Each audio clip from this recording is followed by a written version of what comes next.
অথচ আমরা কি বলে শরিয়াত আসমানি কোনো বিষয় নয়, এটা পরিবর্তন করা যায়। কি রে ভাই, ইমানের অবস্থা আলহামদুলিল্লাহ ভালো আছে না? আলহামদুলিল্লাহ বললেই তো তোমরা রাগ করবে। তো হুজুর কথা বললাম কেন? বললাম যেন আমাদের ইমানের মধ্যে বিচ্যুতি না আসে। নবী আলাইহিস সালাতু ওয়াস সালাম শুধু দ্বীনের দাওয়াতই দেন নেই, বরং মূর্তি পূজার অসরতাও বাতাইছেন। ওদের কি কি ভুল ছিল সেইটাও কিন্তু বাতাইছেন। এর নাম দ্বীন। একজন ডাক্তার শুধু তোমার রোগের ঔষধি দেয় না, সাথে সাথে ক্ষতিকারক কি কি জিনিস এইটাও এর জন্য ইসলামের মধ্যে দুইটা জিনিস, আমরু বিল মারুফ আর নাহি আনিল মুনকার।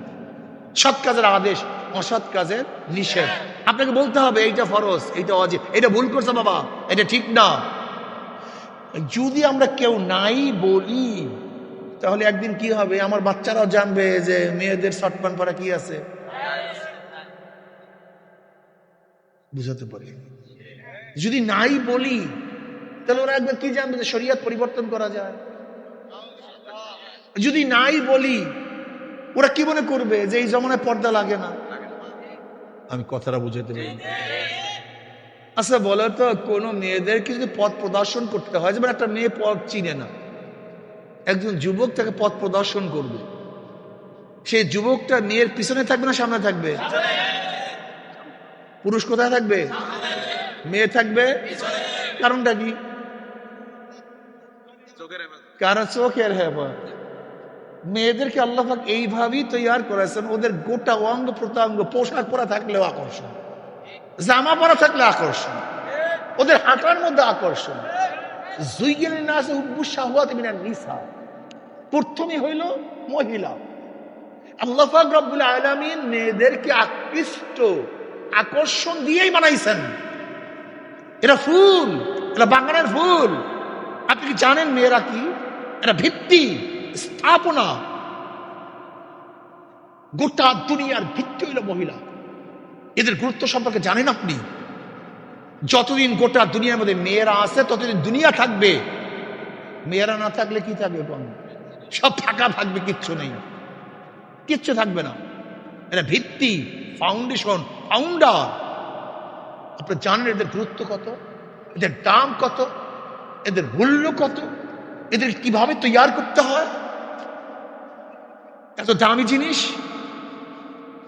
এই জন্য আল্লাহ রব্বুল এদেরকে আকর্ষণ দিয়ে সৃষ্টি করেছে। এক মুসলিম পাশ্চাত্যে ক্রয় করার জন্য গেছে, ক্রয় করতে গেছে। সেখানে সেলসম্যান ছিল এক মেয়ে। এখন তাকে প্রশ্ন করছে, ভাই ঘটনা কি? মেয়ে বলতেছে, আপনারা আপনাদের মেয়েদেরকে এরকম আবৃত্তি করে রাখেন কেন, সন্দুক বন্ধ করে রাখেন কেন, এরকম ঢেকে ঢুকে রাখেন কেন? কেমন কথা? তাদেরকে বন্দি করে রাখেন কেন আপনারা? তখন তিনি একটা জবাব দিচ্ছেন, যে জবাবটা কিয়ামত পর্যন্ত সবার মনে রাখা উচিত। জবাবটা কি? বলে, ভাই আমি আপনাকে এইমাত্র টাকা দিলাম, সেই টাকাটা আপনি সন্দুকের মধ্যে রাখলেন, আর সব মাল বাইরে করে রাখছেন কেন? সব মাল, কিন্তু টাকাটা ভিতরে আটকাইলেন কেন? ওটা দামি জিনিস। ওটা কি জিনিস? আমাদের কাছে, আমাদের মেয়ের আমাদের কাছে অনেক দামি। যেমন দামি জানিস মানে হেফাজত করে, আমাদের কাছে আমার মা বোনরা সবচেয়ে দামি, এর জন্য আমরা তাদের হেফাজত করি। আর আপনাদের কাছে আপনাদের মা বোনদের কোনো দাম নাই, এর রাস্তায় ছেড়ে দিয়েছে। আর আমাদের কাছে তারা সবচেয়ে দাম, এই জন্য আমরা খুব হেফাজতে রাখি, ফুলের মতো আগলিয়ে রাখি। যাই হোক, যদি পথ প্রদর্শন করেন, পুরুষরা কোথায় থাকবে? মেয়েরা থাকবে।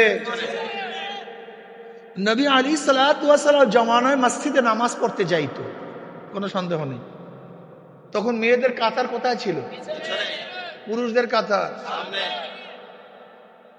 পুরুষদের কাতার, মেয়েদের কাতার পিছন।